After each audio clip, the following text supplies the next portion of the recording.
বন্ধুরা, merry Christmas. আশা করি সবাই ভালো আছেন।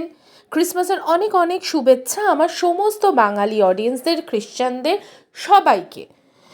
মিতু মাসি কিন্তু যিশু পুজোর দিন, মানে যিশুর জন্মদিনের দিন কেক না বানিয়ে ফেলেছিল নর্মালি চালের পায়েস, গোবিন্দভোগ চালের পায়েস। হ্যাঁ, সবাই তো কেক বানায়, মিতু মাসি না হয় একটু বাঙালিয়ানায় যিশু পুজো করুক, মানে যিশুর জন্মদিন পালন করুক।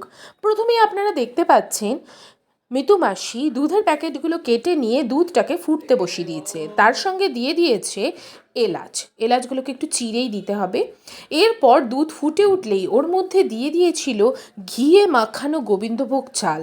আহা, তার যা গন্ধ আপনারা এখানে ভিডিওতে দেখে রিয়েলাইজ করতে পারবেন না। তাই বলি, মিতু মাসি যে রান্নাগুলো বানাচ্ছে সেগুলো আপনারা চটপট ঘরে ট্রাই করুন, দেখবেন এই গন্ধর আমেজটা আপনারাও ফিল করতে পারবেন। এরপর দেখছে মিতু মাসি যে চালটা সেদ্ধ হয়েছে কিনা।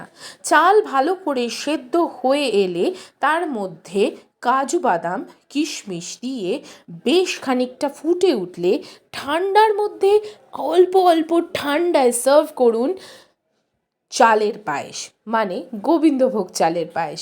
মিতু মাসি কথা দিয়েছে এরপর কিন্তু নলেন গুড়ের পায়েস নিয়েও আসবে।